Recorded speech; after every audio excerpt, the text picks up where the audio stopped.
Ang kwento ng dalawang tunggali na kalabaw at tagak. Minsan isang araw, ang kalabaw at tagak ay nagkatagpo sa batisan. Kapwa sila nauuhaw. Bati ng tagak, "Kumusta, kaibigan? Mabuti naman, at ikaw? Di ko akalaing ikaw pala ay hanggal." "Bakit hanggal? Bakit ka naparito? Ito ay ilog ko. Sino kang magbabawal? Ito'y biyaya ng may kapal. Mula ngayon, ipinagbabawal ko. Walang paparito kahit sino. Ako ang hari nitong ilog. Masdan yaring sungay na maalindog. Simbolo ng kapangyarihang aking lubos. Kung tunay ngang ikaw ay hari, lumipad ka. Subukan kung maaari. Pag natupad mo, utos mo'y hindi mababali. At kung mainom mo ang tubig sa ilog, hari kang ang tunay.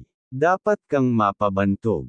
Oo, pastahan tayo. Payag ako. Gagawing alipin ang matatalo. Ang lahat ng hayop at mga ibon. Nanood na sadya sa paligsahang iyon. Ikaw ang magsimula ng pag-inom. Sa iyo'y susunod akong walang tutol.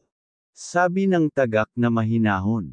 Ang kalabaw ay nagsimulang uminom ng tubig sa batis. Nagkataong mataas noon ang tubig. Sakay inom, tiyan ay lamaking parang buntis. "Suko na ako," sabi ng kalabaw. "Hala nga, subukan mo, ikaw naman." Uminom ang tagak na walang atubili.